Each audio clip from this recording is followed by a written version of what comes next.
How to get a man. Don't be a feminist. Mr. Reagan. So this advice isn't going to be 100% true for every woman and every man 100% of the time, universally around the world. But generally speaking, this is good advice. Men find women who are feminine more attractive. There are many strands of feminism in 2018. A lot of women emphasize the whole equality thing. It's kind of irrelevant to what I'm talking about. What I want to discuss is those strains of feminism which aim to reduce femininity and promote masculinity in women. Essentially, I want to tell women this. Doing guy things does not make you more attractive to guys. In the 1990s, there was this big push to romanticize the idea of the guyish girl. Girls who love watching football, love drinking beer, love junk food, they like camping, stuff like this. There were a lot of commercials, there were a lot of stuff in the popular media that suggested that if you were a girl that loved to do guy things, you were the perfect woman. Let me just say this. There are advantages and disadvantages to being a girl who likes guy stuff. Now, so for one thing, if you're a single girl, doing guy stuff gives you a lot more access to guys, right? You're going to be around a lot of guys doing a lot of guy things. But the downside to that is that a lot of guys could start to look at you as one of the guys. Because if you're doing a lot of guy things, you start to act guyish while you're doing them. And guys don't want to date another guy, at least straight guys. Now, I should point out that none of my advice here will make any difference if you are a 10. If you are so astonishingly beautiful that every guy on earth wants to date you, it will not matter how you act. Victoria's Secret models can like football. They can like beer. They can like junk food. They can like camping. It's not going to make any difference in their attractiveness to guys. Guys are going to like them no matter what. But if you're anything other than a Victoria's Secret model, this advice pertains to you. None of these things by themselves are absolutely 100% masculine. Like I could imagine a very sophisticated, beautiful, charming woman drinking beer out of a champagne flute in a delicate manner and being so elegant and so gracious and so feminine that there is no masculinity about it whatsoever. It's the girl chugging the beer can, having a belch, and punching the guy next to her in the arm. That's the kind of girl that I'm talking about, right? A lack of femininity in these things. Obviously, there's a balance. You can do these things in a feminine way. It's just that they're usually not done in a feminine way. I do think that there is some there's some parallel in the idea that women in America should be very independent and strong, and women taking on masculine characteristics. Now, look, you don't have to be masculine to be independent and strong. I think that there are two distinct types of toughness, right? You have masculine toughness and you have feminine toughness. I think that you can be feminine and be tough and not be unattractive to men, right? But a lot of women try to be confident, try to be tough, try to be independent, try to be respected, and in order to do that, they take on masculine characteristics, and that makes them less attractive.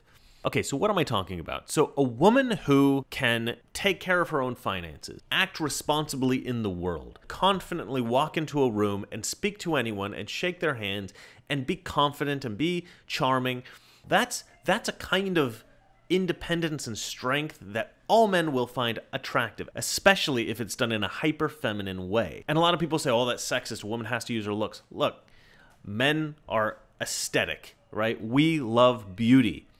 If a woman is able to leverage that, we respect it. You think we don't respect a woman who can leverage her sex appeal to men? No, we think that that's amazing, right? We want that girl because that girl's not only beautiful, not only charming, but she's smart. Also, we like spontaneity. A girl who can just, at a moment's notice, decide, you know what, I'm going to go to a restaurant I've never been to before.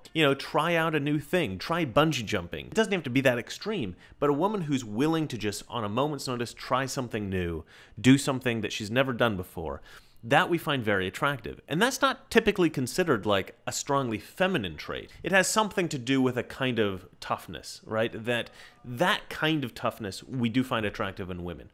So not every traditionally feminine trait is attractive to men. And so that begs the question, when can a woman be too feminine, right? There are negative aspects to hyperfemininity. In the world, we do tend to equate certain things that we consider weaknesses to be feminine characteristics, right? Physical weakness, we consider a feminine characteristic.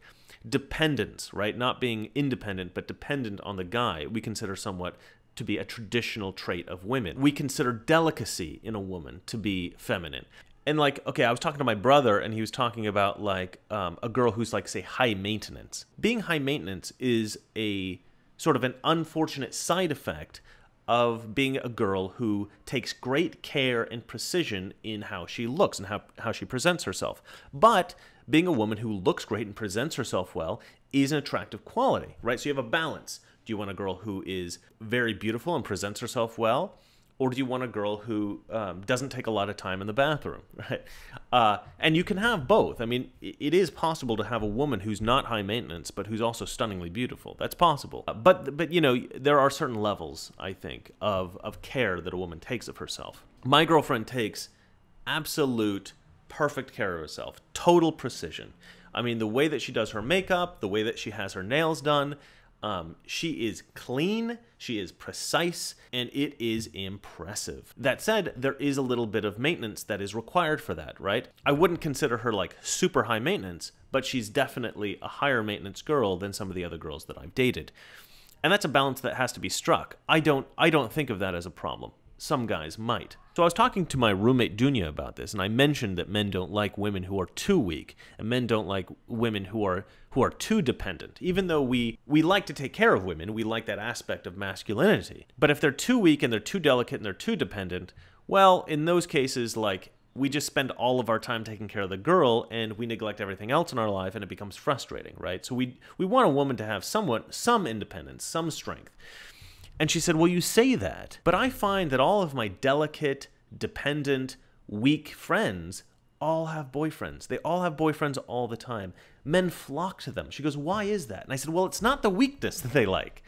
Okay, it's not the dependence that they like. It's the fact that men are willing to deal with that because those women almost always come with all the other feminine traits. So if you get a girl with all these beautiful feminine traits and then they're a little bit weak and they're a little bit dependent, that's okay. We're okay. We can strike that balance. I mean, we can accept that, you know, slight burden with all that benefit, right? But if you're a very strong, independent woman and we say, okay, that's a great benefit, we like that, it often comes with all this masculinity, this sort of low-level femininity, and that's what we don't like. So when she sees her weak, dependent girlfriends with boyfriends, it's not because they're weak and dependent. That's just a correlation that she's made.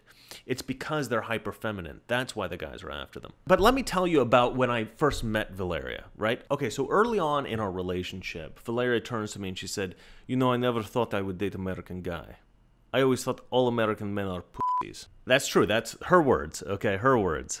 And I think that sentiment represents sort of the opposite perspective of women when looking for a man. Women are attracted to masculinity, right? And again, masculinity can go too far when we're talking about, you know, guys that are like too tough and too strong and too aggressive.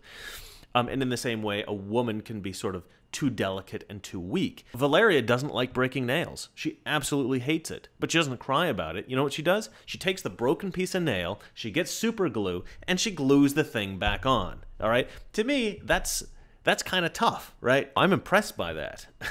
So you can be feminine and have a level of toughness. Now, is she the kind of girl that wants to go camping? No, she definitely does not want to go camping. Would she? Yeah, I mean, she loves me. She would probably go camping with me. But I don't want to put her through something she doesn't want to do. So you know what I do? I go camping with the guys, right? I'll go see my brothers and we'll go camping. We'll go hiking. We'll go do something like that.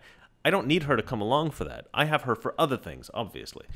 So I don't really find a girl who necessarily wants to go camping attractive. You know, I don't think that it's terribly unattractive. It's not one of those things that I find particularly off-putting, but again, embracing those masculine characteristics usually goes along with a loss of femininity, and men are attracted to femininity. So after Valeria and I had been dating for a little while, I went home one day and I couldn't find my laundry. I was looking in my laundry basket and I couldn't find my laundry, and I thought, God, what did I do with it? Was I cleaning? Did I move stuff? And then it occurred to me, I think my girlfriend did my laundry. Now, I've dated for some time, right? I'm 38. I'm an old man, okay? I've had a lot of girlfriends. And not one girl in my whole dating experience has ever done my laundry, okay? And the first thought that came into my head, and I'm not kidding, was, I think I might have to marry this girl. That was my thought. And it's a weird thing to think, but it's like, I feel like women have been trained, like, don't do traditionally female things. Because if you do traditionally female things, men won't respect you. And that's absolutely false. And I'll tell you why. It's because if you do a man's laundry, a man doesn't think, oh, she's like a maid. A man doesn't think that. You know what they think? They think, this woman loves me. This woman loves me enough to take care of me a little bit. And we love that, And you don't have to do every traditional female thing that every woman has done since the beginning of time. Valeria is a great cook. She makes the most delicious Russian food I've ever had. But she doesn't like it. She doesn't like cooking. So occasionally I'll ask her to make something for me, but for the most part, I just make my own stuff, and I cook for her too. I like steaks, so I make myself steaks. It's not that much work, right? And if she wants a little something, I make that for her too. I don't like cooking, but I don't hate it. She hates it, so I don't make her do it. But you know what she doesn't hate? She doesn't mind washing the floors. She doesn't mind cleaning the rugs in the bathroom. She doesn't mind doing my laundry. She kind of, those are chores that she kind of enjoys doing. I hate laundry. So you know who does it? Valeria. But if she doesn't have time and she asks me to do it, like today she asked me to do laundry, I'm going to go do it. I'm going to go do the laundry to give her a break, This is how relationships go. You can't say, well, just because the feminists tell me that I can't do, traditional female roles. Look, that doesn't mean you should never do traditional female roles, okay? You should do the things that are going to be helpful to your man if you want him to respect you as much as men might traditionally do. The reality is that men find women who put forth some kind of an effort more attractive. If that means doing laundry, if that means, dressing up a little nicer and putting on heels, then do that, Not every girl looks great with a ton of makeup, so don't overdo it. If you're a girl that doesn't think she looks good at, wearing makeup, just focus on the eyes. It doesn't matter what kind of girl you are. It doesn't matter if you're a farm girl. It doesn't matter if you were raised in a penthouse, in Manhattan. Every girl looks good with a little eye makeup, all right? And there's tons of tutorials on YouTube to figure out how to do that. Some girls don't look great with lipstick. Don't wear lipstick. Some girls don't look great with blush. And a lot of girls overdo the blush. Let me just tell you that. If you're borderline, do I look good with blush or not? Just don't wear it, okay? It's better. Men find women who dress well more attractive than women who don't dress well. And there's a kind of respect that's shown by dressing well in public. People have to look at you. And if you're somebody who just says, you know what? F everybody. I'm going to wear whatever I want, and if you don't like it, screw you. That shows a kind of cynicism and a lack of respect for your fellow human that's so ugly that it actually makes you uglier. Like, men will find you physically less attractive, not because of what you're wearing, but because of what you're wearing represents. Now, that said, you can go too far with the aesthetic. You can say, okay, I want to get my nails perfect, I want to get my makeup perfect, I want to get my hair perfect, I want to wear the right thing, I want to wear my heels, I want to go out, I want to look great, and you could completely neglect how you look, how you act, how you are at home. And this is incredibly important, because if you're not at least somewhat presentable reading a book or watching television or eating dinner, the person that you're going to end up with is going to see you 90% of the time when you're not out and about, right? I call this behind the scenes, right? So how you are on stage has to be important, right? That's the way you present yourself in society. That's what we're focused on here. But you also have to be presentable behind the scenes. You have to be a somewhat decent person. You have to be somewhat charismatic. You have to be somewhat intelligent, somewhat amenable in the relationship when you're not in front of other people, right?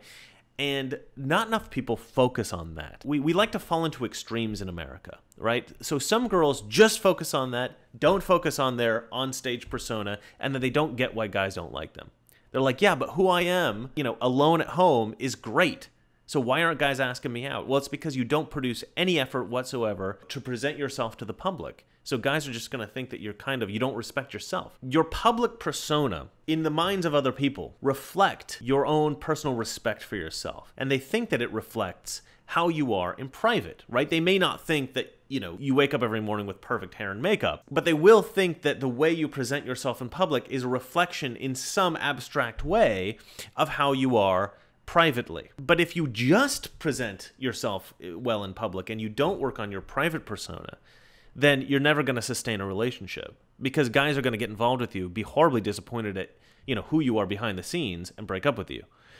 So you got to work on both. You got to have both at like a top level, if at all possible. Okay, so let's get back to the traditionalism thing, right? I was talking to my brother about this, and I said, we both agree that femininity is more attractive than masculinity in a woman, okay? But I think the whole career thing has derailed that, right?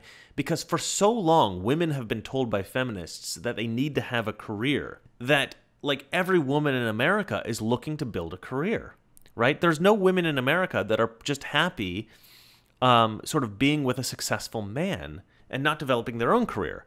And so we as men in America have been trained to go after women who are career-driven, right? Because we really only have that pool of women to go after. My brother said it best. I proposed to him that a woman who embraced traditional values and neglected trying to build her own career and instead just supported her man was going to be more attractive to any man than the women who go after careers. And he said, yeah, but Chris, I don't think those women exist in America. And I don't think they do. Not really. I mean, it's very rare. And so a guy who's going after that kind of girl just doesn't exist anymore either, because we just have learned to accept that this is who women are now. Women are career-driven people, and we have to find a girl who we can find attractive who's also trying to have her own career. And this is why I think that Russian women are far more attractive, because although a Russian woman could be trying to have her own career, a lot of times they're perfectly content supporting their man. And they respect the man's career more than their own career, even if they're going after one, right? They would rather their man be more successful than they are, because they recognize the value in that. They recognize that a man's going to be more confident if he's got his own career. They recognize that they're going to benefit if the man is successful, and they don't even really have to work if they don't want to. It relieves a lot of pressure on the woman. But women in America aren't told about this. They don't even think about this sort of thing. And so they become more masculinized, and they become less attractive. But I would tell American women this: you can no longer afford to embrace masculine characteristics, to embrace the tenets of feminism that say you must be independent, you must be strong. Yes, those are attractive things, but they often come with unattractive side effects. You're no longer just competing with other American women with the same feminist values as you have. You are now competing with the Eastern European girls, with the Russians, with other Europeans that are coming over here. These are hyper-feminine women. These are women that do their hair perfect, their makeup perfect. They've got their fingernails perfectly manicured. And these are not things that men might naturally think, this is what I'm attracted to. Like, I grew up thinking that the girl who was going after a career and who had it all and was beautiful, but also very strong and independent and awesome, I always thought this was the ideal girl. And then I dated a girl from Russia who was sort of a traditional woman who didn't care as much about her career as she cared about mine, who was doing my laundry, and suddenly I realized, this is the best girl. This is the ideal girl. So, look, if you want to get a guy and you're a single girl in America, you have to drop the feminism. You have to drop it, okay? You have to reject every tenet of feminism. I know that sounds crazy. I know that sounds ridiculous in our modern world, but you do. You have to step back and embrace traditional values. If you don't mind doing dishes, do his dishes. Guys hate that stuff, all right? We hate dishes. We hate doing laundry. Don't reject that stuff out of principle. Okay, embrace traditional values, embrace traditional roles, and try to be as beautiful as you can, try to be as feminine as you can, and try to be as traditional as you can. You will have an incredible advantage over every other woman that you know. And if you want a guy to marry you, do his laundry. All right, well, that's it for me. If you like the stuff I'm doing, consider giving to my Patreon. I now have Mr. Reagan merchandise available. You can see that in the description, so go ahead and buy some of that stuff. That'll help me out. And I will be soon selling my book of short stories, and I'm going to have a whole video on that. It's like a very important thing for me. I am, first and foremost, a writer. So if you want to read that, it's going to be available for free. You can buy it if you want. There's going to be kind of a system where if you like the book and you think it has value or you just want to help out my channel, you can pay whatever price you want for the book. There will be a recommended price. But if you have a low budget, if you don't have a lot of money, or you're just looking at it because you're curious and you don't necessarily want to buy it, it's going to be available for free. Anybody can download it. So go check that out. Now, if you like this video, hit the like button. If you want to see more stuff like this, please subscribe. And if you hate me, well, You're probably a feminist. Must be a big push this time, Case. The Admiral told me not to tell. The Admiral should have told me not to worry. I thought we'd settled all that about you and me. It won't stay settled, Case. Not until you tell me you stopped caring.